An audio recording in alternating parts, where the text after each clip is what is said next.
Good evening, gentlemen. This is the Habari Network, and our discussion today is going to be a post-George Floyd America, an African diaspora discussion, and the effects of the George Floyd murder that happened late May 2020.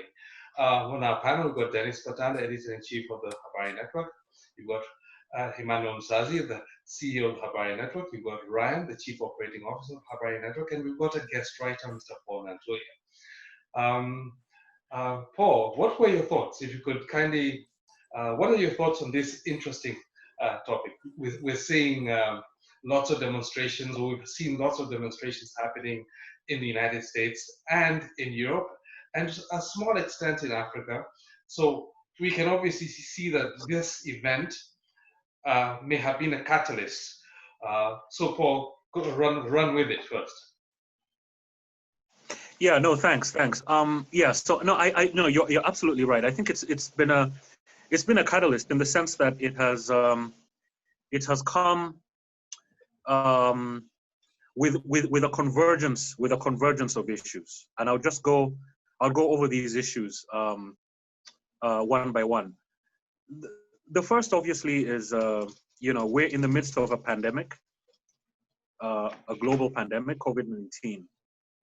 And sort of, if you looked at what was happening at the beginning of this pandemic, there was a narrative, and I don't know how this narrative got into the conversation, but there was a narrative both here in the U.S. and on the African continent that somehow COVID-19 was not affecting Black people and people of color as much as it was affecting white people, and this really was like it was very widespread.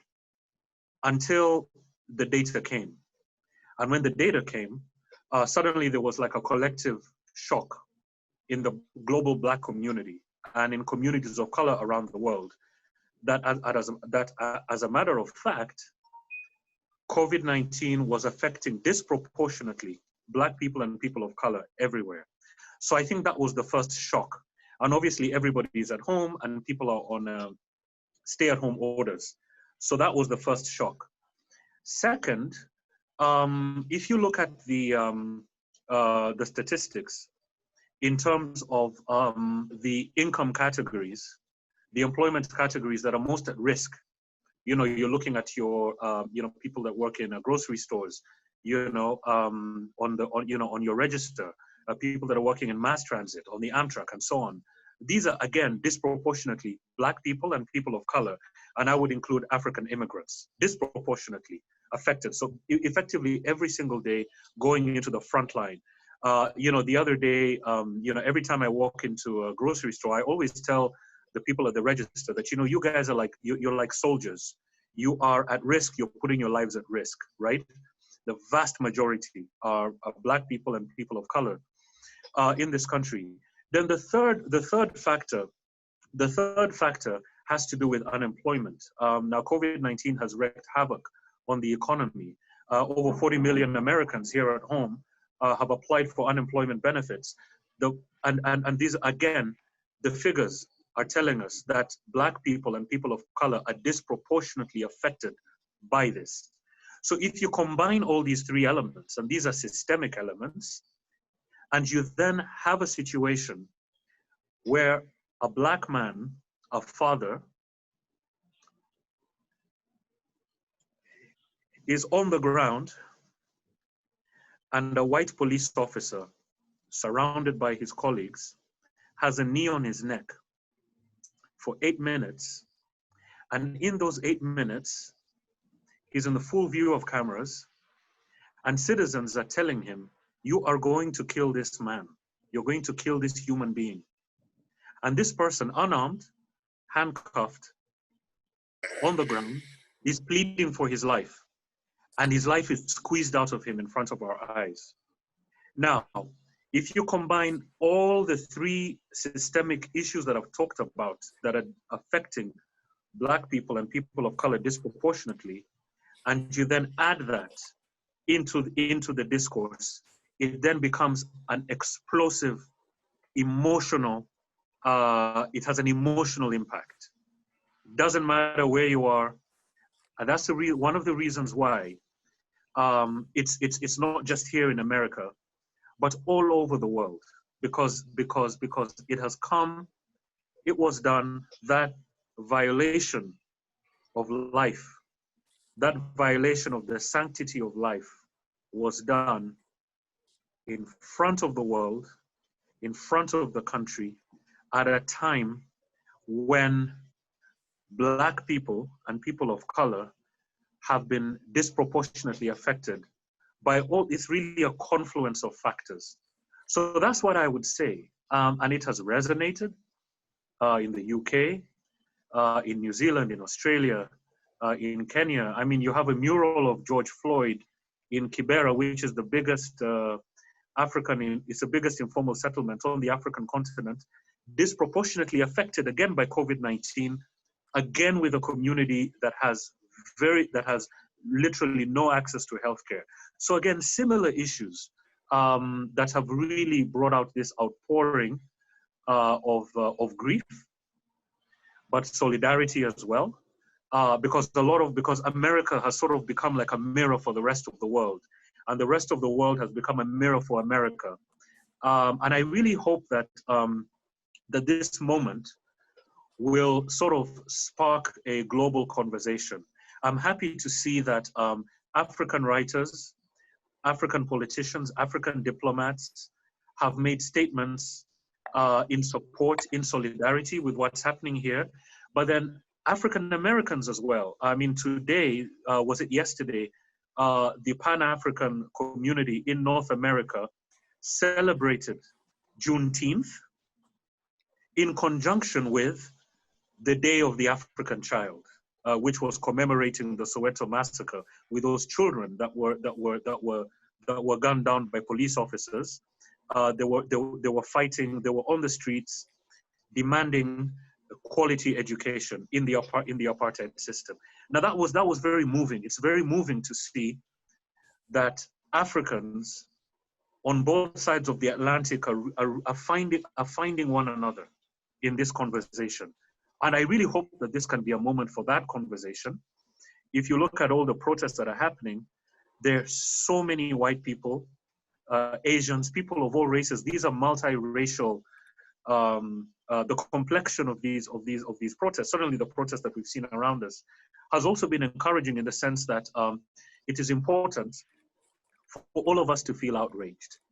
And one of the things that I wrote on my wall, my Facebook wall, is essentially the concept of Black Lives Matter is connected with the concept of Ubuntu in Southern Africa, which Nelson Mandela coined, where he says that the sanctity of my life is intricately connected to the sanctity of the lives of the people around me. So in other words, my humanity derives from your humanity and the humanity of people around me. So what that means is that when the lives of oppressed and marginalized are recognized and valued, that it is at that point that all our lives matter. Fantastic. So Black Lives Matter and All Lives Matter are not these are not competing concepts. These are not competing concepts. All Lives Matter organically feeds from Black Lives Matter. Because Black Lives Matter will only matter when all lives truly matter. And that's I think that is the conversation that we need to have. Okay. Emmanuel wants to segue. Emmanuel has some thoughts about the, especially the African Union and what has been happening. And if you could give us your idea, your thoughts on this. I'm sorry, Oscar, let me just make a very quick point. You know, when we started the Habari Network, we used to focus and say, we are going to focus on being in the business of good news. Yes. I know that we are talking about a very dark and a dire topic, but just the optimism is amazing. Sorry, I'm sorry, Emmanuel. I really wanted to point that out. Okay, please. Yes, I think Paul has just basically summarized it beautifully. So I'll just add a little to what he has just said. Personally, the way I see this, Aristotle once defined politics as being an instrument to serve the common good. You know, not the term common good. Now, when you look at this George Floyd episode, and then, you know, we've been linking this to COVID and all that, and the systemic problems that Paul, you know, highlighted, correctly highlighted. You discover that America, the politics of America is not serving the common good. So you realize that many years after, you know, the 13th Amendment and, you know, the Civil War that was supposed to end slavery, there is still a part of America that is still holding on to those sentiments, you know. So you see, for example, you look at, there's this talk about reparative justice, which most Blacks in the diaspora, you know, have been fighting for, related to slavery. But you can't get to reparative justice when you've not had truth and reconciliation. So, for example, you look at the situation, the Rwanda genocide. They had a truth and reconciliation, you know, set up where, you know, people acknowledge the wrongs that were done, and then you move into reparation. South Africa had the same. Okay, Germany had the same too. Okay, and part of that process is acknowledgement of wrongs that have been done, and then making concrete efforts, fundamental change to make sure that you don't go back. Okay, so for example, you look at in Germany, all iconography that had to do with Nazism was removed and taken away. The same thing is, you know, efforts to wash away that evil period. But when you look at America, there is still a part of America that romanticizes with that dark age or that dark period of slavery. So you look at the South, the Confederacy, the flags, and all that still exist. And so some of what we're seeing is that part of American politics that has not been put to rest, manifesting itself. So I would like to argue and say that the way I see it, that unfortunately, the George Floyd symbolism will still occur sometime in the future because there's not been a fundamental effort politically, the political will in America to put to rest a part of their history that is responsible for what we're seeing now. Okay, and so you see it manifesting itself, you know, in the systemic injustices. Okay, you know, if you're even to look at this strictly from, you know, a law enforcement, you know, lens or a judicial lens, you see the unfairness. Okay, you see the stop and frisk, which targets minorities, Black and brown. Okay, you see the arrest quarters, which target, again, Black and brown. You see the unfair sentencing, you know, unfair sentencing laws and so on and so forth. All these draconian laws that are still in the books, targeting a certain segment of society. Okay, so there is that root cause which has not been dealt with in America. So now you move on to COVID-19 and disproportionately, you know, affecting Black Americans, Black and brown Americans. Why? Because they are frontline workers. Okay, they are the blue-collared workers. They are economically disenfranchised. Okay, and again, if you know, remove the layers, you're going to discover that there is some racial injustice behind that as well.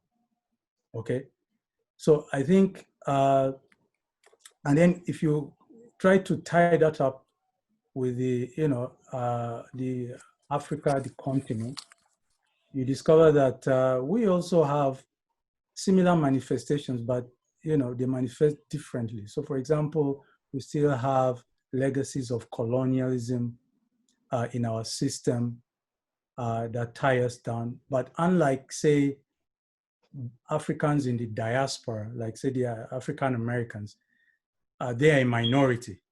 So the political will to make change in America has to come from the majority.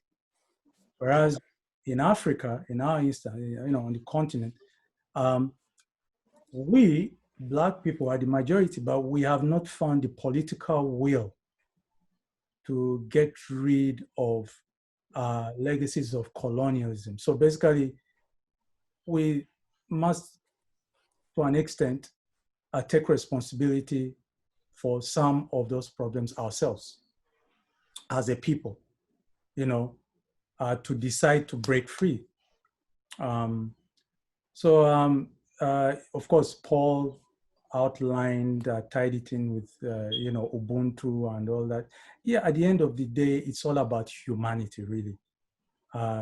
This is where you see some, a rays of hope that this has now become a global campaign for justice, social justice, really. And it is something that is calling out to, us as Homo sapiens. At the end of the day, we are Homo sapiens, we're human beings. Black, white, brown, yellow, whatever it is, we're all human beings. And basically a call for us to recognize our humanity in each other, and, make amends structurally, okay, from maybe from the national level to regional and then to the global spheres as well, okay? Not only just on a racial basis, but, you can economic justice as well. This is tied into this. Environmental, everything is all tied into we are all affected as human beings. So I think this is where you see, as Paul tied it in so well, focusing on humanity. And I hope that is not lost to us. Yeah. Thank you very much, Emmanuel. Ryan and I have had quite a number of discussions, and Ryan, okay, though when we started, okay, like to say what Dennis said, when we started the Habari Network was supposed to be the business of good news, but there have been instances when Ryan and I have had debates, and Ryan does not have, or does not, okay, Ryan is a more realistic person and does not have the optimism, or he is an optimistic man, but he also is also a realist and comes with some interesting perspectives. So Ryan, you've got the floor. What do you think about this? Right. And if you could give us a Caribbean perspective, I mean, what do you think about the effects of the George Floyd murder? Okay, well, I remember, I'll just use an example of what happened during 2007 when all the excitement was in Obama, it rhymes with Osama, right? But during that time, there was a lot of hope, there was a lot of optimism. And I remember I was in Texas, I was just finishing up grad school, and I was talking to someone in the gym. He was a rarity. He was truly a minority. He was a white Texan Democrat. So what happened, he was talking about the excitement of Obama, and he was like, I don't get it. Why didn't blacks, why didn't they react with the same joy that most of us are reacting with? And I was like, history. You got to remember, black people didn't present Obama to black people. White people did. And if you know the history of white people presenting gifts to black folks in America, it's not always been the best. So it was like, imagine presenting a cake to us, but it has a razor blade, a syringe, and when something that they probably say, oh, that's a candle, but really it's explosive dynamite that's in the middle of the cake. we couldn't accept that. Excuse me. But what happened was, I said, the other thing is too, being from the Caribbean, I am used to seeing Black leadership, but also with that, also seeing that even if you have Black leadership and someone in charge as a leader, it doesn't mean that change will necessarily happen, because who controls the economy and who is the one that are calling the shots, that are putting that person in place. And I remember warning him, and I said, and also you have to look at America's history, as Emmanuel rightly pointed out. After slavery, I said, remember, there was Reconstruction. And during that time, yes, Blacks were doing well, but when Blacks were starting to do too well, white folks didn't get they were afraid that we were going to do payback. And don't forget don't forget what happened with the backlash. That's where the KKK came in and whatnot. And, true to form, in 2008, after the election and everything in 2009, what do you see? You saw a lot of the blowback, and we saw a lot of the blowback that has led to, what do we see now? Trump in power. Now, I said that in 2007, and now we're in 2020, and we had a madman in power for 4 years, okay? And we see the rise in, racist behavior, where they're being more emboldened to do that. We see ineptitude. And with that said, when I think about that, in some ways, like the George Floyd murder, of course, right now we are in what I call a George Floyd / Me Too movement, where Black folks, everybody's had enough. Black folks have really had enough. They're not taking anything, they're not taking it anymore. In fact, the reason why I say you have like the George Floyd / Me Too movement is because when all the companies that tried to jump on board, like how some of them tried to get jump on board during Me Too, you see people pulling out receipts. Hey, how did you treat Black folk? How come you didn't hire? And how many leaders right now, we're seeing a corporate bloodletting of people who have been held to account for how they've been treating Black folks, even in their places of employment. They're not messing around anymore. However, yes, and that looks good and it sounds good. However, there's that thing called the laws of unintended consequence. And that's what I always look at. What are the unintended consequences of a thing when it happens? Because yes, I want to be optimistic, but I also, as Oscar rightly said, I'm going to be realistic. And then also, based on the optimism and the realism combined, strategies to see how to blunt to slow down the unintended consequence, so that everyone could benefit from what we intended. Right now, an unintended consequence of all that we are seeing right now, and this is something that you got to think about, is the fact that we already know that the voter suppression has already kicked in. We know Trump's already trying to hold on his seat. Technically, if he can, he's going to try to see if he could become imperator for life, right? He's on that tip right now. Now, one of the things that I look to is I remember in Canada, for us from Canada, I'm sure, Paul, you even heard of Rob Ford, our Toronto mayor that couldn't put down the pipe, no pun intended. But, but a lot of people thought that his desire for the Rock would end his career. It did not, actually. His supporters were so solidified. Had he run again, he would have gotten a second term. In fact, when he stepped down, he only stepped down because he was diagnosed with cancer. And when he did, he ended up getting back his councillor seat, which he had, like he won that by acclamation. Nobody wanted to run against him. And this is what it becomes a game of numbers now. We already know that the voter suppression is already in full effect. And that was the thing of why,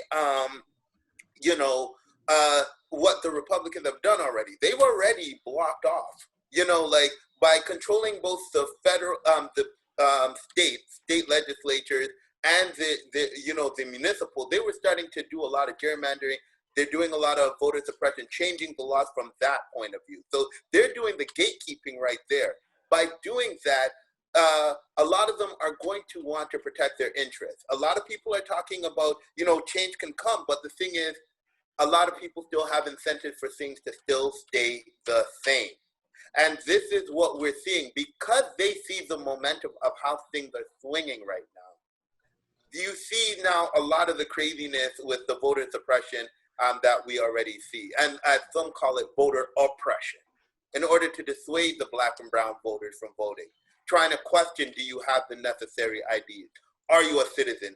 So you hear, I have friends in Texas who were telling me about how they used to see how people would go about trying to dissuade people from voting, or literally boldface tell them a lie, you know, and how to vote and who to vote for. So they take advantage of the voters' ignorance. And this is what we risk. And those are the key swing voters to get Trump out. And that's going to be important because Trump, most people got to remember, even though the polls say, yes, Biden can win, Biden should win, you have to remember one thing. Trump supporters are Trump supporters, and they are locked in, right? And because Trump supporters are locked in, it now becomes a case of, does Joe Biden have those locked-in supporters as well? And then what tilts in his favor? And that is the key thing that we need to be aware of. It's not, this is the case now of it's who likes who more and who is convinced to vote for who more. In the previous election, it was you hate one, but who do you hate more? In this case, it's who do you like more and who do you think will work better? And what the Republicans are trying to do and what Trump is trying to do is try to take away those guys that will most likely tip the